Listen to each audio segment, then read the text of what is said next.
Hello there guys, Aaron Chana here for Forever Football DRFC, your Doncaster Rovers fan channel. This is your DRFC Daily Reports. We're going to be looking at a couple of different things such as the start dates for the 2021-2022 Championship, League 1 and League 2 seasons.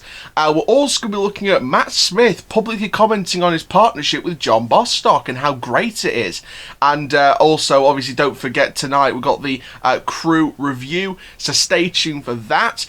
Make sure you go and watch it on the iFollow like I am doing. If you haven't got the iFollow, then you can listen to it. I believe it's going to be on BBC Radio Stoke this evening, along with Oldham Port Vale. So you can go and listen to it on BBC Radio Stoke as well. And for now, guys, let's get straight into this DRFC Daily Reports. Before we go on about the Matt Smith stuff, we have to have a look at the start dates for the 2021-2022 EFL season. So we've got all the information from the club's website, as is the other news report, which we'll speak about in a bit. And yeah, this is the main story we're going to be speaking about. So obviously these are subject to change depending on the COVID-19 situation and things like that. So obviously, looking at the dates, the start date will be Saturday, August the 7th, 2021, but they have said that there is a live television game likely for the previous day on Friday the 6th of August. So technically, we could see the season start on Friday the 6th of August, but I think that'll probably be a championship game televised. Hopefully that's us if we go up. But mainly it will start on August 7th on the Saturday.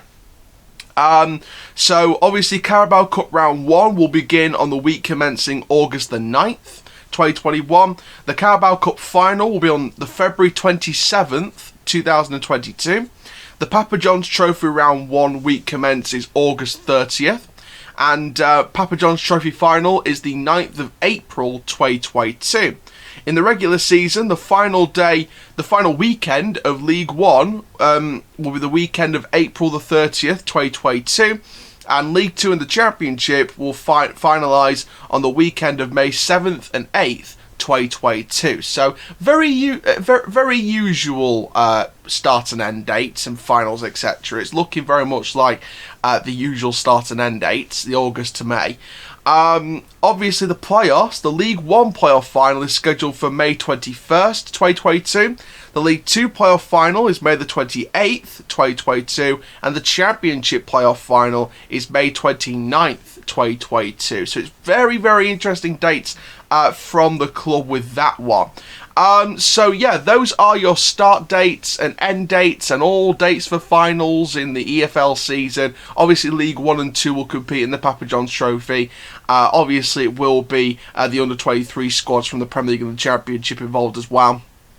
Obviously there is also the Carabao Cup. There's nothing about the FA Cup just yet, but the Carabao Cup, we know about that one now. Obviously that is, you know, the usual EFL clubs, Championship, League 1, League 2 before the Premier League comes into it. And obviously we know about the playoffs now as well. It is going to be the end of May, the last week or two of May. So very, very interesting dates there. Obviously, people are going to be gearing. Obviously, the start date of the season could be a mark in our calendars, August the 6th or mainly August the 7th, because that is the day, hopefully, fingers crossed, the fans are back in the stadiums for the start of a full season with fans back in. And, you know, fingers crossed that does go ahead. Hopefully, we do get the fans back in the ground. You know, we've really missed it at football grounds, and you know, to have that support would be brilliant from the stands. It'd be nice to go to the ground again. And, you know, especially if we're playing Championship football next season, imagine facing teams like Bournemouth and Watford and Reading and, you know, teams like that, you know, at the Keepmoat Stadium, and obviously getting the match passes for the away games, etc. So, or going to the away games if you are going. So it's going to be very interesting, very, very exciting, but very happy about that. Last up, then we got some comments made by Matt Smith on John Bostock's appearance in the team, and you know what? I agree with every single comment this guy said, because I looked over it before. I agree with every word.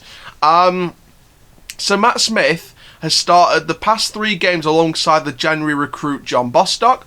and feels his experience has added significant quality to the team and is enjoying building a midfield partnership with John Bostock in recent weeks. So we're not just talking the first 2 games of Butler's reign, we're talking the few defeats under Darren Moore before he left. So, Smith's been really making that midfield count, and I think that's one thing Darren Moore, in a way, didn't really build upon. I think we didn't see the best of the Smith and Bostock partnership under Darren Moore. We're seeing the best of it under Andy Butler now. So Matt Smith has commented on the club's website. He said it's been really good playing alongside him. He's got great ability and off the pitch. He's a good voice in the dressing room. That's great to hear. He sounds like a proper Rovers player under the mentality of Butler, that he wants players playing for the pride of the shirt, and also players that are going to be that's going to be prideful in playing for the badge, that's going to play for Doncaster Rovers as well as the fans. So he's turning into one of those players, and he's going to become a very experienced head on and off the pitch, and he's already doing that, which is great to hear from Matt. He says it's not easy to come into a team midway through the season, but I've been impressed with the way he's come in and made an impact. He speaks a lot with the younger lads, and he knows what it takes to forge a good career, so we're all enjoying learning from him. That's amazing. That's amazing. He did also comment on the Crewe match. He said he's keen for to avenge for the defeat back in October. He said they're a difficult team to play against. I felt we were a bit disappointed when we lost to them at home because the game passes by. We need to show a better account of ourselves at that place and carry on the positive momentum that we've built. And that's obviously very, very key indeed.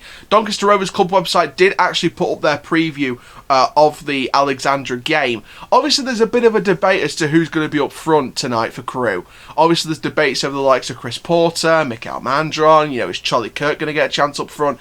It's interesting. They did pick out 3 specific players: Harry Pickering, Charlie Kirk, and Chris Porter. Harry Pickering's probably my player to watch tonight because he's an academy through and through. He's come through the youth system, made his first team debut back in the 16-17 season, and he's gone from strength to strength ever since. And I think there's no wonder he's been targeted in January by a number of Championship clubs.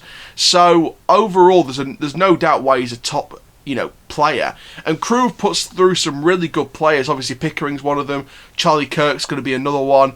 Chris Porter's an experienced Football League striker, wonderful player for them, and it's going to take a lot to shut him down today. And Perry Ng, I think that's how it's pronounced, Perry Ng, or I think that's how it's pronounced. That was their club captain, and of course now he's gone to the Championship in January. So they can produce some really cool up and coming players, and it's going to be interesting to see Crewe what they're going to do tonight. So I think Harry Pickering was probably my option for who could be the one to look forward to, because of course he scored the free kick that led us to that defeat under Darren Moore. But now they're playing the Andy Butler Crewe Alexandra are playing the Andy Butler Doncaster Rovers. So it's going to be a completely different game in my opinion. Obviously the man in charge of Crewe is David Artell, replacing Steve Davis back in January 2017, and Crewe have just gone from strength to strength ever since. Now in terms of their form, just to give you a bit of an update on their form, because we didn't really speak about that in the preview yesterday. They've won just one of their past 6 league games. It stretches back to a 2-0 defeat at Peterborough United in February. They were then beaten on the road at Swindon before earning a big 3 points at home to Accrington Stanley. They steadied the ship with back-to-back draws against Sunderland and Blackpool before losing 3-0 to Lincoln the previous match day. So obviously they're not in the best of form, and we can take advantage of that. They're playing Andy Butler's Rovers, not Darren Moore's Doncaster Rovers. So fingers crossed, we're going to be, going at them with all guns blazing. Shout out to AFTV, and we'll get a massive 3 points out of this, I bet. So thank you very much, guys, for watching this daily report. Make sure you like, comment, subscribe. And for now, guys, I am Forever Football DRFC. Keep living the Rovers life, and that, my friends, is full time. Rovers tie-dye. Let's get another 3 points tonight. Rovers!